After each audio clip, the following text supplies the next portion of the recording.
1 Samuel capítulo de número 17, versículo 31 a 54. Embora seja longo, eu vou fazer a leitura. Vou fazer um pouco célere aqui, para que nós ganhemos o tempo necessário para a exposição, e você perceberá que nós não vamos fazer como costumeiramente a gente faz aqui na igreja, meio que verso a verso. A minha tentativa é fazer alguns recortes aqui para pontuar duas coisas, duas verdades elementares aqui, e diante delas eu vou logo no início, depois venho para o fim, vou para o meio, e eu vou ficar meio que dançando aqui com o texto, num certo sentido, indo para cá, para lá, para dar ênfase àquilo que eu tento transmitir para você em 2 pontos nessa noite. E por isso chamo a sua atenção para 1 Samuel 17, verso de número 31 a 54, diz assim a santa palavra do Senhor. Ouvidas as palavras que Davi falara, anunciaram-nas a Saul, que mandou chamá-lo. Davi disse a Saul: não desfaleça o coração de ninguém por causa dele. Teu servo irá e pelejará contra o filisteu. Porém Saul disse a Davi: contra o filisteu não poderás ir para pelejar com ele, pois tu és ainda moço e ele guerreiro desde a sua mocidade. Respondeu Davi a Saul: teu servo apacentava as ovelhas de seu pai, quando veio um leão ou um urso e tomou um cordeiro do rebanho. Eu saí após ele e o feri, livrei o cordeiro da sua boca, levantando-se ele contra mim. Agarrei-o pela barba e o feri e o matei. O teu servo matou tanto o leão como o urso. Este incircunciso filisteu será como um deles, porquanto afrontou os exércitos do Deus vivo. Disse mais Davi: o Senhor me livrou das garras do leão e das do urso. Ele me livrará das mãos desse filisteu. Então disse Saul a Davi: vai-te, e o Senhor seja contigo. Saul vestiu a Davi da sua armadura e lhe pôs sobre a cabeça um capacete de bronze e o vestiu de uma couraça. Davi cingiu a espada sobre a armadura e experimentou andar, pois jamais a havia usado.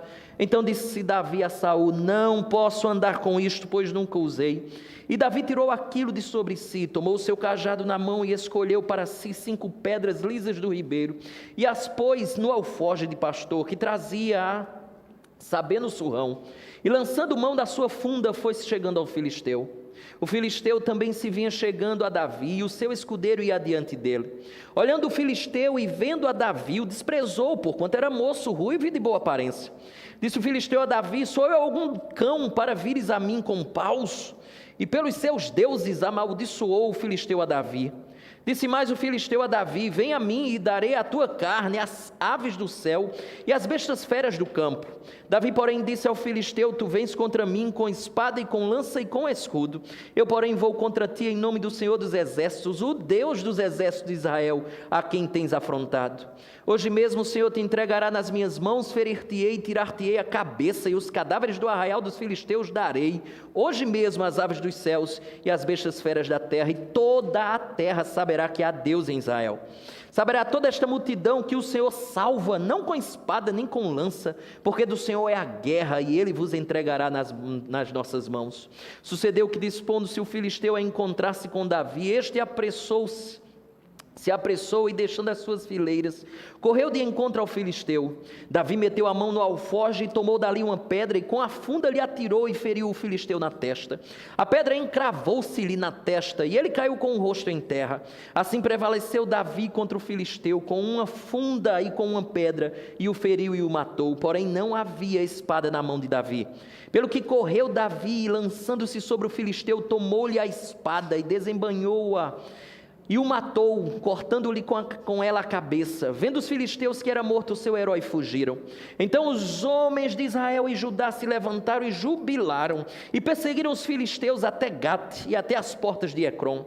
E caíram filisteus feridos pelo caminho de Saaraim até a Gate e até Ecrom. Então voltaram os filhos de Israel de perseguirem os filisteus, e lhes despojaram os acampamentos. Tomou Davi a cabeça do filisteu e a trouxe a Jerusalém, porém as armas dele pô-las Davi na sua tenda. Senhor, continua a falar conosco. Trata conosco, Senhor. Fala aos nossos corações. Faça com que saiamos daqui enriquecidos pela Tua palavra e comprometidos a aplicá-la pela Tua infinita graça em nossas vidas. São muitas as nossas dificuldades, mas o Senhor tem nos assistido em todas, e o Senhor é quem luta conosco, Afinal de contas, o Senhor mesmo disse que estaria conosco todos os dias. Aplica a Tua palavra em nossos corações, dá ao Teu povo a atenção necessária para tal, e que Teu Espírito glorioso, aplicando a Tua palavra em nós, seja o Senhor glorificado, honrado, bendito para todo sempre. Assim te oramos no nome de Jesus. Amém. Certa vez alguém disse as seguintes palavras, dizendo que era importante demais nós administrarmos com sabedoria os momentos tanto de dor como de glória da nossa caminhada, da nossa vida. No furor dos embates da vida, é primordial ter a certeza que aquilo que nos ocorre é exatamente o que o apóstolo Paulo, escrevendo aos Coríntios, assim disse, que a nossa tribulação é leve e momentânea. E é sempre bom lembrar que nunca duram para sempre. Essa pessoa, dizendo essas palavras, emendou, levantando as seguintes perguntas: em quais situações se conhece melhor alguém? E ele responde: sem dúvidas, nas aflições e no topo da fama, da glória. Ou seja, nos momentos mais críticos da nossa vida, assim como nos mais gloriosos, é ali que você tem a oportunidade de conhecer melhor uma pessoa. E ele disse que nesses dois estágios da vida, que nós devemos possuir cada vez mais um coração humilde e dependente daquele que disse lá em João capítulo 15, verso 5, sem mim nada podeis fazer. E aí ele emendou numa história que eu queria compartilhar com você. Conta-se de um rei bondoso e sábio que se encontrava no final de sua vida e, pressentindo a chegada da morte, ele convida o seu filho, seu único filho, e queria ter um papo, conversar com ele, uma das suas últimas palavras talvez com esse filho. E naquele momento em que ele chama o filho e que eles estão ali naquele bate-papo, ele tira o anel que estava entre seus dedos e assim diz para o filho: quando você for rei, meu filho, leve sempre contigo esse anel, porque dentro dele tem uma inscrição, mas eu quero pedir a você, você deve ler a inscrição que tem nesse anel, quando você passar por momentos difíceis na vida, ou por momentos de glória na vida, se você for para de um extremo a outro, ou das mais duras dificuldades que você enfrenta, ou as maiores glórias que você vem a ter, você vai tirar esse anel e vai ler a inscrição que lá tem dentro. E aí ele disse essas palavras e 1 dia, 2 dias depois veio a falecer. Seu filho passa a reinar no seu lugar, e sempre usando o anel que o pai lhe dara, respeitou a instrução de nunca ler a não ser nessas 2 ocasiões. Passado algum tempo, surgiram alguns conflitos com o reino vizinho que culminaram numa grande guerra. E num momento de grande angústia, quando esse rapaz via mortos e muitos feridos caídos e uma espécie de rio de sangue diante dele, ele lembrou-se do anel e tirou o anel do seu dedo e leu a seguinte inscrição. Lá dizia assim: isto também passará. Ele continuou a lutar valentemente com o seu exército e perdeu batalhas, venceu outras tantas, mas no final de toda a sua história ele saiu como um dos reis mais vitoriosos daquela época. Ao retornar para o seu reino, ele foi aclamado, as pessoas, os cidadãos daquela cidade, daquele país, foram recebê-lo, porque ele era um dos maiores reis da história. E ao recebê-lo com toda glória, com toda honra, todo mundo aplaudindo, jogando pétalas, recebendo esse grande rei, nesse momento ele também lembra do seu pai, tira o anel do dedo e lê uma vez mais a inscrição: isto também passará. Eu quero que isso faça sentido exatamente no final da nossa meditação. Como eu disse pela manhã, eu estou com a língua coçando para dar o spoiler, mas não vou dar. Vou me segurar um pouquinho para você pegar isso no final, e eu espero que seja tão instrutivo como para mim assim o foi. Eu imagino que quando eu disse assim, abra em 1 Samuel 17, talvez até então, para alguns que são mais familiarizados com a Bíblia, já matou logo. Mas à medida que a gente ia lendo, aí você talvez disse assim: ah não, eu não acredito. Eu vou escutar a história de Davi e Golias de novo, porque desde criança a gente era desse tamanho, né, Glauber? E a gente já escutava a historinha de Davi e Golias, desde aquele tempo que a gente estava na salinha dos cordeirinhos do Senhor. Mas eu queria expor isso de maneira diferente hoje. Talvez você já escutou da maneira comum, mas eu queria dar uma perspectiva, a que eu acho que é exatamente correta, desde que um dia eu estava também escutando um dos sermões do Emílio Garófalo, e fui muito edificado com ele. Algumas coisas, estou dando aqui o crédito, porque algumas coisas que estarei falando ele expôs em uma ocasião, e eu estava escutando, anotei. Pois bem, estamos diante de um homem gigante aqui, que, para você ter ideia, só a armadura desse rapaz pesava 50 quilos. Talvez nós tenhamos gente aqui adulta que nem 50 quilos pesa, mas o fato é que esse homem, só a sua armadura pesava isso. Todas as suas armas, bem como o seu tamanho, assombrava qualquer soldado da nação de Israel.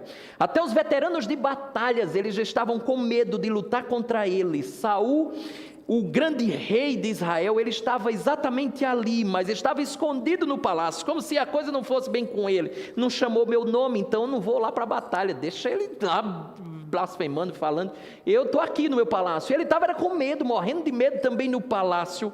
E aí, eu quero lembrar também que não era só Saul que estava morrendo de medo. Sabe quem também estava sem coragem para lutar? Era um rapaz chamado Jonatas. E eu queria que você viesse para esse texto, é rapidinho aqui, é só você vir para o capítulo número 14 junto comigo. Retroceda aí 3 capítulos, e a gente chega aqui em Jonatas, e eu quero mostrar como isso aqui é significativo para o capítulo 17. Ele está presente aqui em 1 Samuel 14, o Jonatas, junto com seu escudeiro, enfrentando o mesmo tipo de gente, que são os filisteus aqui. 1 Samuel capítulo 14, me acompanhe, porque o texto diz assim: disse, pois, Jonatas ao seu escudeiro, vem, passemos a guarnição destes incircuncisos, porventura o Senhor nos ajudará nisto. Porque para o Senhor, olha o que ele está dizendo, nenhum impedimento há de livrar com muitos ou com poucos. Que confiança, não? O que ele está dizendo? Muito simples, ele está dizendo assim, com muitos ou com poucos. Qual será o impedimento, se é que Deus está lutando a nosso favor? Melhor, já que Deus está lutando a nosso favor, vamos com pouco ou com muito, nós teremos êxito nessa batalha. Essa é a confiança dele aqui. Mas prossiga, verso número 7. Então o seu escudeiro lhe disse, faze tudo segundo inclinar o teu coração, eis-me aqui contigo, a tua disposição será a minha. Verso 8, disse, pois, Jonatas, eis que passaremos aqueles homens e nos daremos a conhecer a eles. Agora escuta isso aqui, salta para o verso 10, olha o que ele diz, pois o Senhor nos entregou nas mãos. Pule para o verso 13, então trepou, aqui escalou, né? Jonatas de gatinhas, agora é que misturou tudo mesmo, e a gente não sabe nem o que ele está dizendo aqui, mas de gatinhas seria escalando com mãos e pés. Era melhor traduzir assim, não era? Ficava mais fácil para a gente. De gatinhas, fica complicado, mas é mãos e pés, escalando. Continue no texto.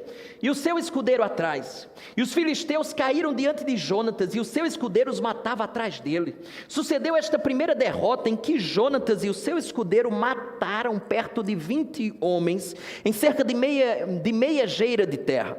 Houve grande espanto no arraial, no campo e em todo o povo, também a guarnição, e os saqueadores tremeram, agora preste atenção, e até a terra se estremeceu, e tudo passou a ser um terror de Deus. Este aqui foi Jonatas, junto com seu escudeiro. Sabe qual é a novidade? Quando você chega no capítulo 17, Jonatas está assim, tremendo de medo, morrendo de medo, por conta desse rapaz, esse gigante que apareceu no capítulo número 17.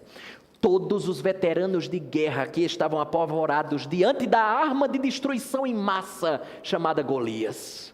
A pergunta desse texto para você hoje é: quem vai lutar por nós e com que armas? Essa é a grande pergunta. Hoje eu espero responder junto com você. Em resumo, a história é a seguinte, guarde isso no coração: o ungido do Senhor luta com as armas do Senhor para derrotar os inimigos do Senhor e salvar o povo do Senhor. E eu quero ver isso com você em 2 partes. Veremos quem luta em nosso favor e logo em seguida a gente vai ver as armas. Por esse motivo, eu só tenho 2 pontos hoje. O primeiro deles é esse aqui. Primeiro, o ungido do Senhor luta em favor do povo do Senhor. Mais uma vez, por favor, venha para o verso 31 junto comigo do capítulo 17, pois diz assim, 1 Samuel 17, verso 31. Ouvidas as palavras que Davi falara, anunciaram-nas a Saul, que mandou chamá-lo. Davi disse a Saul: não desfaleça o coração de ninguém por causa dele. Teu servo irá e pelejará contra o filisteu. Estamos aqui, irmãos, diante de um dos pontos cruciais do livro de 1 Samuel e do reinado de Israel. Davi foi ungido para ser rei, porém ele era novo, não havia chegado a sua hora. E o que Deus estava fazendo com Davi? Deus estava lhe treinando para grandes coisas em algumas situações que ele enfrentava. Esta é, sem dúvida, uma das histórias mais famosas de Davi. O que está acontecendo aqui? Os filisteus voltaram a incomodar o povo de Deus. Nós estamos num vale chamado Vale de Elá. Se você não está vendo daí, é porque você tem que ir lá no oftalmologista. É porque está pequeno mesmo, né? Mas esses mapas que você encontra na sua Bíblia, nós estamos exatamente aqui. Nem eu estou vendo, Gate está ali, ó. Aqui é o Vale de Elá, que é exatamente esse localzinho aqui, ó. E você pode perceber que tem lá, ó, filisteus, e aqui é o reino do sul de Israel, o reino do norte. Nesse sentido, o que você está vendo aí é uma região estratégica no território de Israel, principalmente nessa disputa com os filisteus.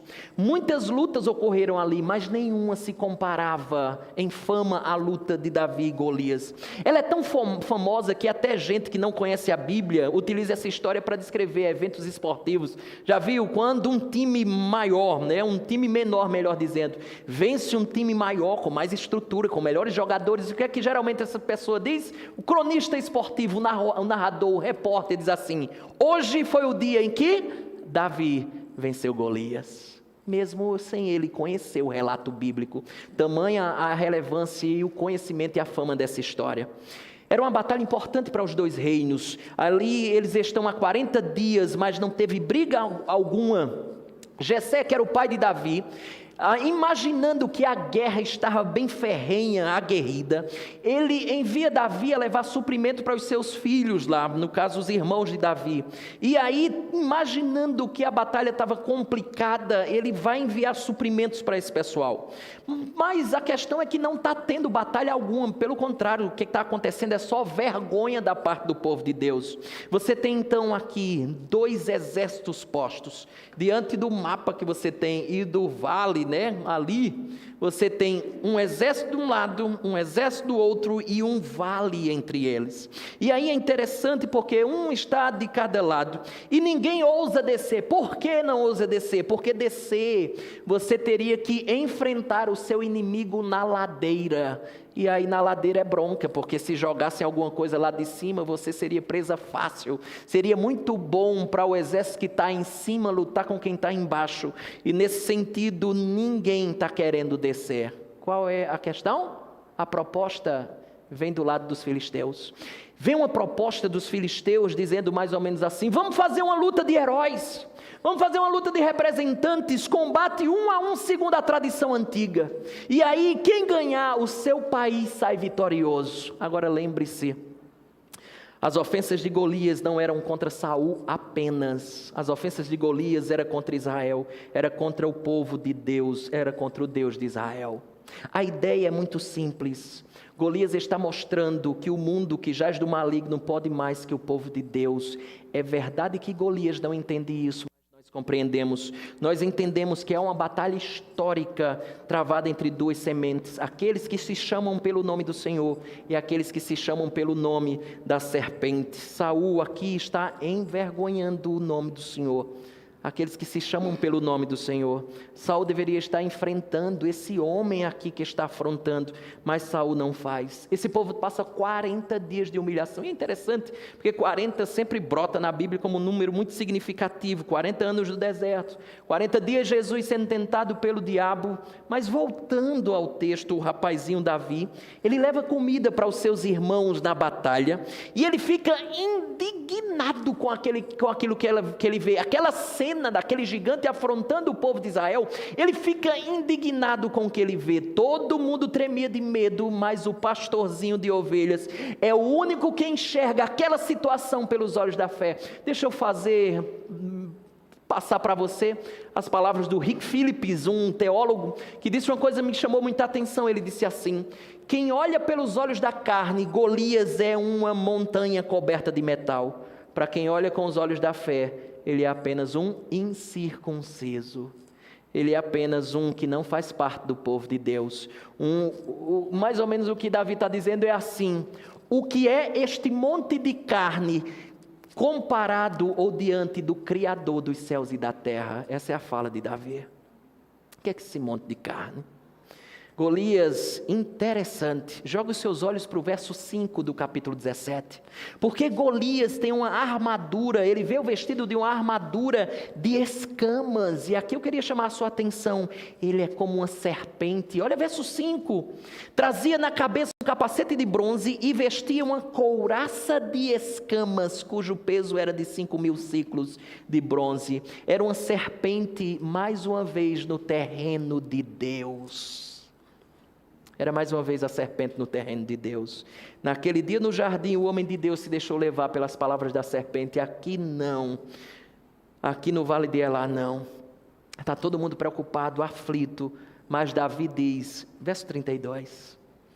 Davi disse a Saul: não desfaleça o coração de ninguém por causa dele. Teu servo irá e pelejará contra o filisteu. É como se Davi estivesse dizendo mais ou menos o seguinte: calma, pessoal, é só um gigante. É como se ele estivesse dizendo assim: é só um gigante, não é nada demais. Só que Saul responde a Davi. A resposta está no verso 33, ele diz assim: porém Saul disse a Davi: contra o filisteu não poderás ir para pelejar com ele, pois tu és ainda moço, e ele guerreiro desde a sua mocidade. Era mais ou menos assim: Davi, você está maluco, você não está girando bem da cabeça, você é um rapazote, ele é um lutador desde a sua juventude. Saul não ficou nada impressionado com a ideia de Davi lá no campo de batalha. Davi, a gente precisa de campeão, a gente precisa de homens de guerra, a gente não precisa de menino lá no campo de batalha, especialmente contra um gigante desse tipo. Saul estava bem perturbado. Aí eu queria que você pensasse numa coisa: sabe quando você tem um trabalho a fazer, que cabe a você fazer, mas você se sente incapaz, amedrontado, e você fica naquela ideia, torcendo para que alguém apareça no seu lugar e faça no seu lugar, mas ao mesmo tempo você sabe que se alguém fizer no seu lugar, você corre o risco de passar uma grande vergonha, especialmente se for uma pessoa visivelmente mais incapacitada que você. Então Saul fica meio que dividido aqui: eu vou ou não vou? Eu devo ir ou deixo ele ir? E se ele morrer, como é que eu fico? E se ele vencer, como é que eu fico também? Há um grande dilema, mas diante dos impropérios que aqui Davi escuta da parte de Saul, é como se Davi dissesse mais ou menos assim: rei, calma aí, eu não sou essa porcaria toda que você está dizendo que eu sou, não. Por isso eu quero chamar a sua atenção para a resposta, verso 34 a 36, que ele diz assim, ó: respondeu Davi a Saul: teu servo apacentava as ovelhas de seu pai, quando veio um leão ou um urso e tomou um cordeiro do rebanho, eu saí após ele e o feri e livrei o cordeiro da sua boca. Levantando-se ele contra mim, agarrei-o pela barba e o feri e o matei. O teu servo matou tanto o leão como o urso. Este incircunciso filisteu será como um deles, porquanto afrontou os exércitos do Deus vivo. Sabe o que vai ser, Saul, desse rapaz? O final desse circunciso será o mesmo final do urso e do leão que eu os matei. E vale enfatizar aqui, porque nós estamos chegando a um ponto crítico da batalha, o motivo pelo qual Deus registrou essa história para a gente. Sabe por que eu quero dizer isso? Porque essa história é emblemática para um tipo de interpretação que julgo eu não ser a correta. A pergunta é muito apropriada: qual a lição da história de Davi e Golias? O que você deve buscar aprender dessa grande história aqui? Sabe por quê? Porque às vezes nós nos pegamos, eu não sei se você já presenciou situações assim, mas nós pegamos as histórias do Antigo Testamento e tentamos transformá-las tão somente em lições morais. Você já percebeu gente que faz isso? A história de Davi e Golias, muitos dizem que é acerca de como derrotaremos os nossos gigantes, e aí a pregação vai nesse sentido. Qual o gigante que você vai derrotar? Já viu o título de sermão de Davi e Golias nesse caminho? Qual o gigante que você vai derrotar? Infelizmente, muitos enxergam as histórias do Antigo Testamento apenas como exemplos de comportamento, perdendo de vista o drama que a gente chama na teologia, o drama da história da redenção. O drama da história da redenção, que se desenrola por detrás de cada uma dessas histórias. O fato que eu quero dizer para você é de que a Bíblia, ela tem uma única grande história. E a história é a história de Jesus Cristo redimindo o seu povo. Mas óbvio, isto não significa que nós não podemos extrair lições morais das histórias do Antigo Testamento. Porém, deixa eu deixar isso muito claro para você. 1 Samuel 17 não é um manual de como derrubar gigantes. Não é. Você é experiente o suficiente para saber que há gigantes neste mundo que nos derrotam, não importa quanta fé você tenha. Há uma semana atrás nós estávamos exatamente falando sobre um irmão nosso, companheiro nosso, grande amigo, chamado Miqueias, que acabou partindo, faleceu por conta da Covid-19. Para você ter ideia, juntaram-se irmãos de várias igrejas, fizeram um grupo de WhatsApp e às 20 horas todos os dias se encontravam e oravam pela vida de Miqueias. Há enfermidades gigantes que levam os seus amados. Há crises financeiras difíceis de superá-las. Há infertilidade, como nós pensamos semana passada. Há infertilidades que muitas vezes prevalece, mesmo quando você usou rios de dinheiro e ela não foi solucionada. Há gente que perde casa mediante a chuva. Há pessoas que perdem carro estragando-se nas mais variadas experiências da vida. E muitos entendendo nessas histórias, ou entendendo que nessas histórias nós temos um manual de derrotar gigantes, eles saíram frustrados e feridos, porque viram que muitas vezes existem gigantes que muitas vezes realmente nos derrotam. O objetivo de Deus, escute isso, não é derrubar cada problema gigante que aparece em nosso caminho, apesar de, muitas vezes, Ele derrotá-los. E você sabe muito bem disso.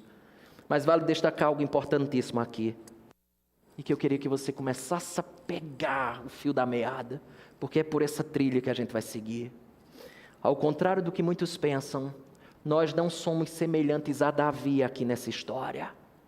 Nós somos semelhantes a Israel, que ficamos assim, tremendo de medo em meio às várias situações que nós passamos da vida. Você sabe muito bem disso. Quantas circunstâncias você passou que você estava assim, morrendo de medo de passá-las. Nós somos semelhantes a Israel aqui, tremendo de medo, incapazes de resolver muitos dos conflitos, enquanto o conflito por nossa existência, por nossa vida e morte, está se desenrolando aqui o tempo todo. No máximo, o que a gente pode fazer é torcer para que apareça alguém que faça por nós aquilo que nós não temos condições de fazer. E aí, irmãos, é muito comum também você escutar coisas do tipo mais ou menos assim, em passagens ou interpretações desse tipo aqui, mais ou menos assim. Não sei se você já escutou, mas ou tema de sermão de Davi e Golias, mais ou menos assim, quais são as 5 pedras que nós precisamos para derrubar os gigantes da nossa vida? E aí, obviamente, tudo vai da cabeça do pregador e da imaginação do pregador, né? Daí o cara começa a inventar, é a pedra da coragem, é a pedra da humildade. E aí o drama fica ainda mais no tom de voz que o indivíduo usa. É a pedra da pontaria, esse faz até mais sentido, né? Diante do contexto. E se Davi tivesse pego 19 pedras, você imagina o tamanho do sermão? Não é sobre isso a história. Eu não quero que você perca de vista o que há de central na história. O que há de central na história é o Evangelho. O que há de central nessas histórias é que essas histórias, elas apontam para uma história maior, uma história mais bela. Essas histórias não nos foram dadas para vencer o gigante da insônia. Essas histórias não nos foram dadas para vencermos o gigante do desemprego. Essas histórias não nos foram dadas para vencer o gigante do medo de ir ao dentista. Elas não foram dadas para isso. Essa história que está aqui para mostrar que o povo de Deus é incapaz de vencer a oposição do mundo, mas que o ungido do Senhor, em humildade e em santa coragem, vai vencer o diabo e as suas maquinações, vai vencer o pecado e vai vencer a morte em nosso favor. O Antigo Testamento é a respeito de Jesus Cristo Redentor. E deve sempre fazer lembrar isso para mim e para você. Eu preciso que você lembre dessa verdade, que é das coisas mais sinceras que a gente pode fazer com um ser humano, diante das experiências da vida, bem como da palavra de Deus. Deve nos fazer lembrar tudo isso e perceber que você tem gigantes, que não tem como você vencê-los, não importa quão bom você seja de fundar. É impossível, por exemplo, você derrotar a morte. Você não derrota a morte. É impossível você derrotar definitivamente o pecado de uma vez por todas. É impossível você sozinho vencer as batalhas. Pega o caminho aí. Agora presta atenção no discurso de Davi, porque o discurso não gira em torno dele, mas de outro. E aí eu quero que você venha junto comigo, verso número 37. Presta atenção. Disse mais a Davi, olha como ele começa já dizendo. O que é que ele diz? O Senhor me livrou das garras do leão e das do urso. O que ele diz? Ele me livrará das mãos deste filisteu. Então disse Saul a Davi, vai-te e o Senhor seja contigo. Você percebeu? Davi confia no Senhor. Ele sabe do que o Senhor já fez. Ele já me livrou do urso, ele já me livrou do leão. Agora Davi está para livrar muitas ovelhas do Senhor, mais uma vez, como ele livrou outrora. Note que a sua coragem vem exatamente da lembrança de que o Senhor já agiu na sua vida, e é isso que vai fazendo com que Davi tenha coragem. Davi entende que foi o Senhor que o preservou, não foi o seu próprio poder, foi Deus que o preservou. Davi não confia na sua habilidade, ele insiste nisso, por isso que ele repete inúmeras vezes, é o Senhor que lhe entregará nas minhas mãos, foi o Senhor que me deu essa vitória, foi o Senhor que me ajudou, foi o Senhor que me assistiu. Ou seja, não são as minhas habilidades, é o Senhor que me livra dos animais perigosos que enfrentei, é o Senhor que também me livrará das mãos desse filisteu. E aí Davi, entendendo muito bem isso, por esta razão ele diz, verso número 45 a 47, observe, ele diz assim: Davi, porém, disse ao filisteu, tu vens contra mim com espada e com lança e com escudo. Olha a confiança agora. Eu, porém, vou contra ti, em nome do Senhor dos Exércitos, o Deus dos Exércitos de Israel, a quem tens afrontado. Hoje mesmo quem? Que diz o texto? O Senhor te entregará nas minhas mãos, ferir-te-ei, tirar-te-ei a cabeça e os cadáveres do arraial dos filisteus darei. Hoje mesmo as aves dos céus e as bestas feras da terra, e toda a terra saberá que há Deus em Israel. Saberá toda esta multidão que o Senhor salva, não com espada nem com lança, porque do Senhor é a guerra, e Ele vos entregará nas nossas mãos. Sabe o que Davi está dizendo? O que é mais importante que a rapidez que eu tenho, que a sagacidade que eu tenha nas batalhas, o mais importante é exatamente isso aqui. Eu sei quem está comigo nessa batalha. É mais importante que a capacidade intelectual que eu tenho para vencer os meus inimigos. Contudo, nós temos uma segunda coisa importante que, de certo, você provavelmente nunca escutou, ou já talvez não escutou algumas vezes na meditação desse texto. A segunda coisa importante que eu quero destacar é um outro objetivo da luta de Davi com Golias, e eu vou chamar isso aqui de objetivo missionário, evangelístico, e para isso eu quero mais uma vez usar versos 46 e 47. Olha o que ele diz aqui: hoje mesmo as aves dos céus e as bestas feras da terra, e olha o que ele diz, e toda a terra saberá que há Deus em Israel. Veja que a preocupação dele não são os seus objetivos egoístas, ele não está pensando em si, mas ele entende que as suas lutas é para que saibam que há um Deus em Israel, é para a glória de Deus as lutas que ele luta. Verso número 47, ele deixa isso mais claro: saberá toda esta multidão que o Senhor salva. Ou seja, eles precisam saber que o Senhor salva, eles precisam saber que o Senhor redime, é o ungido do Senhor, é quem luta em prol do povo do Senhor. Eles precisam saber que é o Senhor que salva. É um objetivo evangelístico, há um objetivo missionário na luta aqui de Davi com Golias. Segundo ponto dessa noite é dizer que o ungido do Senhor luta usando as armas do Senhor. Veja, verso 38, uma vez mais.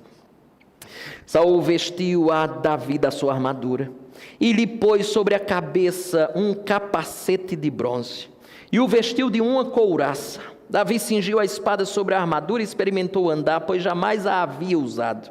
Então disse Davi a Saul: não posso andar com isto, pois nunca usei. E Davi tirou aquilo de sobre si, tomou o seu cajado na mão e escolheu para si 5 pedras lisas do ribeiro e as pôs no alforje de pastor que trazia, a saber, no surrão. E lançando mão da sua funda, foi-se chegando ao filisteu. Aqui você segue numa cena totalmente inusitada.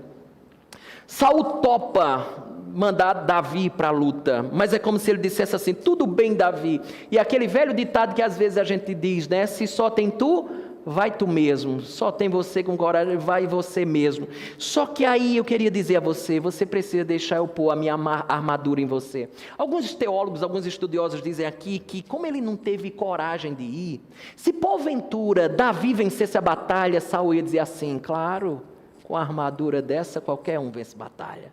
Ele queria ganhar um pouco dos louros da vitória, talvez, de Davi. Então, alguns especulam que ele estava emprestando com o intuito também de levar uns louros dessa história. Só que Davi, recusando, tenta andar, fica esquisito, não fica legal, ele prefere simplesmente pegar 5 pedras. E quando ele diz isso aqui, eu achei muito interessante. Ele diz: a batalha pertence ao Senhor. Doutor Scott Oliphant, ele escreveu um livro que talvez seja o melhor livro introdutório no que tange à defesa da fé, o que a gente chama de apologética. Ele, na introdução, ele faz a interessante comparação que nós muitas vezes somos como esse povo de Deus, amedrontado com as acusações que o mundo faz, e nós esquecemos que a batalha da apologética, ela também pertence ao Senhor. Ele nos usa, mas a batalha é dele, no campo da defesa da fé. São muitos aqueles que ofendem o nosso Senhor, são muitos os que falam mal de Cristo, mas eles não são capazes de fazer absolutamente nada contra Cristo. E aí, com todo respeito, se você é um destes, com todo respeito, eu quero que você seja da parte boa, mas aquele professor seu de sociologia que talvez defenda a ideologia de gênero, aquele professor de história que defende algumas questões totalmente distorcidas, aquele físico famoso, líder do neoateísmo, ou seja, o que for, eles nada são. Você não precisa temê-los, ter medo deles, porque eles não passam de incircuncisos. É gente que está fora do pacto, que acha que pode alguma coisa contra Deus, mas eles não podem nada. Sabe por quê? Porque a batalha pertence ao Senhor. Saul oferece a armadura, pois ele acha que a batalha deve ser da forma que Golias estabeleceu. E aí eu acho que aqui tem um ponto importante para nós. Saul já concedeu o terreno que Golias assim pediu. Alguns teólogos dizem que este momento da armadura de Saul em Davi é um dos momentos de maior tentação para Davi. Essa talvez, eles dizem, seja a maior provação da fé de Davi, porque a questão é a seguinte: você vai, em nome do Senhor, lutar nos termos que o Senhor coloca, ou Davi, você vai tentar dar uma ajuda aos meios que Deus já nos deu e usar as mesmas armas que o inimigo usa? O que é que você vai escolher? Por qual você opta? Davi chega até a experimentar, como você viu, mas ele sabe que ele não vai lutar bem. E um comentarista disse as seguintes palavras: Deus poderia simplesmente fulminar dar um ataque cardíaco naquele gigante e matá-lo ali mesmo, sem qualquer batalha. É às vezes o que acontece conosco, né? Às vezes a gente está diante de alguém que blasfema do Senhor, que fala mal da sua fé, ridiculariza você, e você por dentro diz assim: ah, miserável, ah, Senhor, manda um raio nesse abençoado. Deus poderia fazer isso, mas Deus não fez com Golias. Rapidamente Deus exterminaria, mas Deus decidiu usar o seu ungido com as armas que não são as mesmas que o mundo propõe. Ele não entrará na luta de acordo com as normas que Golias estabeleceu. Por quê? Porque era o lugar que Golias se sentia confortável. É uma batalha que pertence ao Senhor, mas que também nós estamos unidos a Cristo nessa batalha.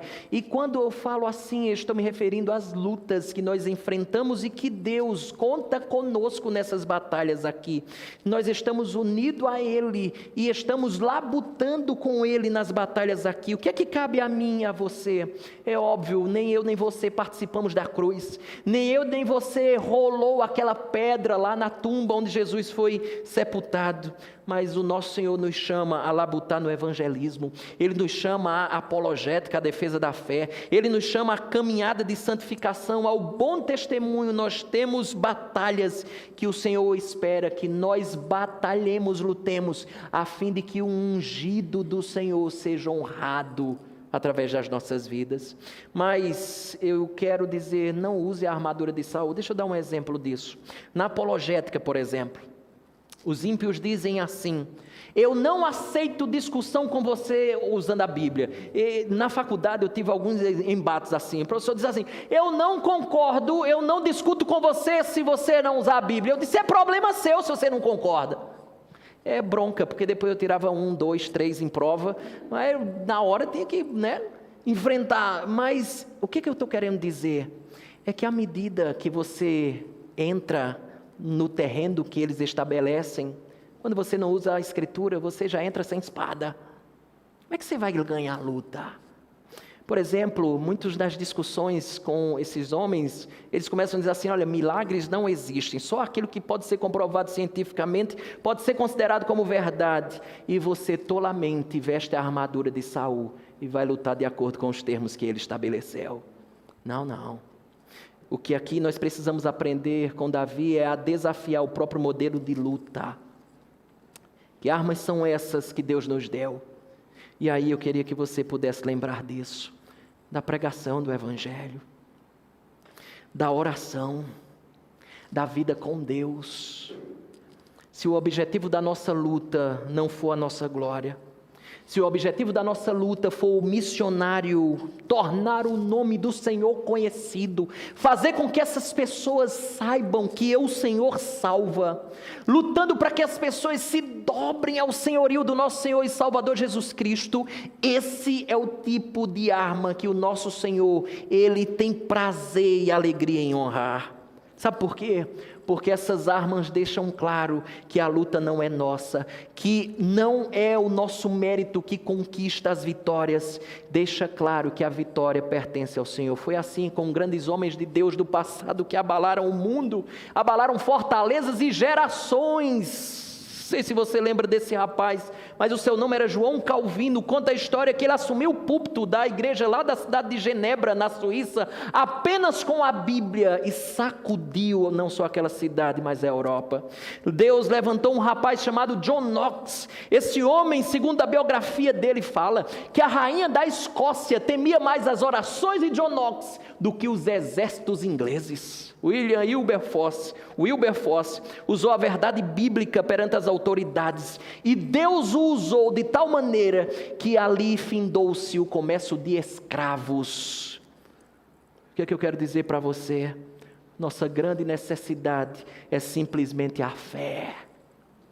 É a fé na palavra de Deus, é a fé na graça de Deus que atende sim às nossas orações, é a fé no poder de Deus para preservar o seu povo, é a fé na sabedoria de Deus, é a fé na soberania de Deus, é a fé que a batalha pertence ao Senhor e que deve ser lutada com as armas do Senhor. Agora sim, Davi está pronto e vai confrontar Golias. vai encontrar Golias.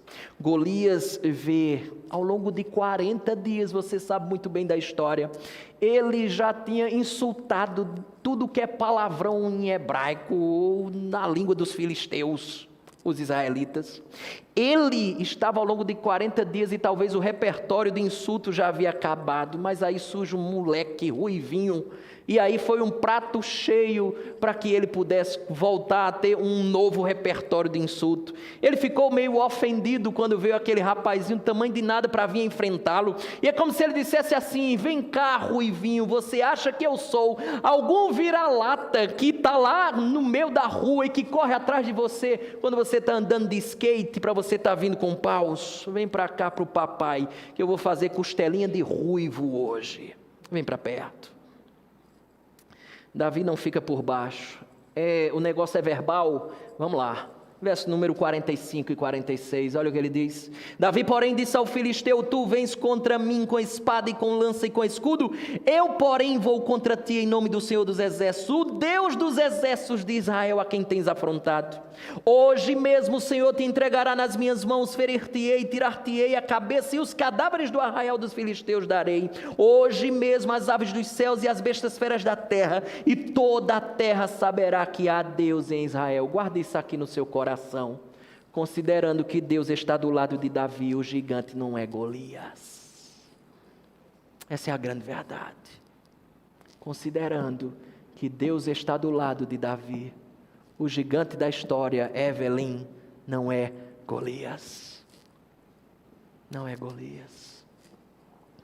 Estudiosos diziam que estes homens que manuseavam funda, eles tinham uma habilidade impressionante. Há relatos, não sei se você já leu sobre isso, mas há relatos desses homens que usavam funda, acertando pássaros em pleno voo. Há relatos de atiradores de funda lá na Irlanda, capaz de acertar uma moeda de tão longe quanto o olho consegue enxergar. Temos relatos no livro de Juízes, para você ter ideia, capítulo número 20, de homens de Benjamim, que eram capazes de acertar um fio de cabelo. Veja só, entre todo este povo havia 700 homens, escolhidos, canhotos, os quais atiravam com a funda uma pedra num cabelo e não erravam. Eu não sei se você percebeu uma coisa, eram homens de Benjamim, gente muito boa de funda.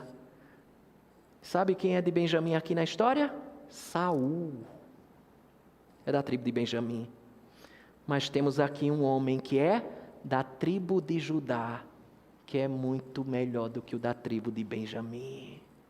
Eu queria que você fosse vendo, nem que seja só umas frechas de luz, com esses termos, que vai apontando para outra pessoa que também é da tribo de Judá. Bons atiradores de funda seriam capazes de preparar e atirar, para você ter ideia, em menos de 1 segundo. O historiador, talvez você já escutou falar sobre ele, Tucídides, descreve na Batalha do Peloponeso a infantaria de Atenas sendo devastada por atiradores de funda quase sem armadura dos atiradores de funda. Especialistas dizem que esses atiradores, eles eram capazes de girar a funda 6 a 7 giros por segundo e disparar numa velocidade tal a pedra, em força similar a um tiro de uma arma de fogo de baixo calibre. Era essa a realidade. Veja o que aconteceu por isso, verso número 49, Davi meteu a mão no alforje e tomou dali uma pedra e com a funda lhe atirou e feriu o filisteu na testa, e por isso que você enxerga essa expressão, ou lê essa expressão, a pedra encravou-se-lhe na testa e ele caiu com o rosto em terra. Em seguida ele pega a espada emprestada e termina o serviço. Davi acaba com um trabalho rápido, só que é interessante, né? Porque depois dessa cena, depois que tudo isso acontece, aí no instante aparece um monte de gente corajosa. Veja, verso número 52, todo mundo fica corajoso depois disso. Então os homens de Israel e Judá se levantaram e jubilaram, vamos para a briga. É quase isso que está acontecendo aqui, tá? Vamos para a briga agora. E perseguiram os filisteus até Gate e até as portas de Ecrom. E caíram filisteus feridos pelo caminho de Saaraim até Gate e até Ecrom. Mas escute, é assim mesmo, meus irmãos. À luz do que o ungido faz, a gente tem coragem mesmo. À luz do que o ungido fez por nós, o que você e eu deveríamos ter era coragem depois do que ele fez por nós. Não é que o gigante caiu. Mas a pergunta é, será que esse gigante era essa coisa toda mesmo que se falava dele? Aí eu queria que você viesse ter um vislumbre comigo disso aqui que é muito interessante. Tem um comentarista que fala algo muito interessante. Ele diz que há detalhes no texto da história aqui de Davi e de Golias que o autor se preocupa a nos dar. Que quando você começa a ler, ou ele não faz o menor sentido, ou pelo menos soa estranho a você e a mim. Você vai lendo e talvez você não pense muito acerca dele. Mas quando você pega essas informações e vai juntando, é como se fosse um quebra-cabeça, e aqui talvez nós tenhamos a chave interessante para a derrota de Golias, para nós entendermos uma coisa crucial aqui. E a coisa crucial é que a força daquele homem também era a sua fraqueza. A força daquele homem também era a sua fraqueza, e eu penso que se entendemos alguns detalhes, você compreenderá isso. O primeiro deles é que Golias, ele tinha um escudeiro. Veja, verso número 41, olha o que diz o texto. O filisteu também se vinha chegando a Davi, aí olha o que o texto diz, e o seu escudeiro ia adiante dele. Algo que não seria normal nesse tipo de combate aqui. Normalmente o homem desceria sozinho, mas tem um cara que vai guiando Golias até o lugar da sua batalha. Não era normal um guerreiro deste precisar de um escudeiro, não era normal. Há outra coisa estranha também no texto. Escute, quando Davi vem correndo em direção a Golias, Golias falha em agir. Preste atenção, verso número 48. Sucedeu que, dispondo-se o filisteu a encontrar-se com Davi, este se apressou e, deixando as suas fileiras, correu de encontro ao filisteu. Perceba, ele falhou em agir aqui. À distância, Golias seria presa fácil aqui para Davi. Ao mesmo tempo, note, Davi desce correndo e Golias não fica, Golias só fica esperando. Golias não faz uma esquivazinha, Golias parece não ter grande mobilidade aqui. Se você percebeu, ele disse que Davi vinha com paus. Não, Davi só tinha um cajado, era só um pau. Então, a sugestão aqui, talvez se aqui a gente acertar, tem uma grande sacada, um grande insight, é que talvez Golias sofresse de uma coisa chamada acromegalia. Que bicho é esse? É uma doença rara causada por um tumor benigno na glândula pituitária, que faz com que a pessoa cresça muito. Isto é, há uma produção excessiva do hormônio do crescimento e o indivíduo fica assim, cabeça grandona, membros enormes, um pé grande, uma mão muito grande, e fica assim, ou acromegalia, ou gigantismo. Homens que passaram de 2,50 metros na história recente sofriam desse problema. Não sei se você já viu esse chinês aí, né? Olha essa moça, olha o tamanho dessa moça. E esse aqui, que nem no Data Show está dando, já está batendo no teto, o Robert Wadlow, 2,72 metros. Esse aqui talvez você já conheça, já tenha escutado falar sobre ele. Ele se chama Sultan Kösen, 2,51 metros. Ele é um turco que ele está no Guinness Book com o título de homem mais alto do mundo vivo, 2,51 metros. Esse rapaz tem exatamente esse problema no tumor que afeta a glândula pituitária, responsável por produzir o hormônio do crescimento. Sabe qual é o efeito colateral severo desse tipo de problema? Em alguns, é de pressionar o nervo óptico de forma que a visão fosse severamente afetada. Talvez por isso alguém precisa, voltando à história de Davi e Golias, alguém precisa levar esse homem para o campo de batalha, bem como ele não percebe o que Davi tem nas mãos, porque ele não percebe como vai se dar a batalha, ele não percebeu que talvez Davi estivesse confunda, mas quando ele descobre, já é tarde demais. Ele é um gigante, ele é impressionante, ele é fortíssimo, mas a sua força é o que contribui para a sua derrota. Perceba que é assim também com Jesus Cristo. Satanás entrou em Judas Iscariotes, e aquilo que era a sua força, a saber, a capacidade dos romanos matarem Jesus, se torna exatamente a sua fraqueza e a derrota da história.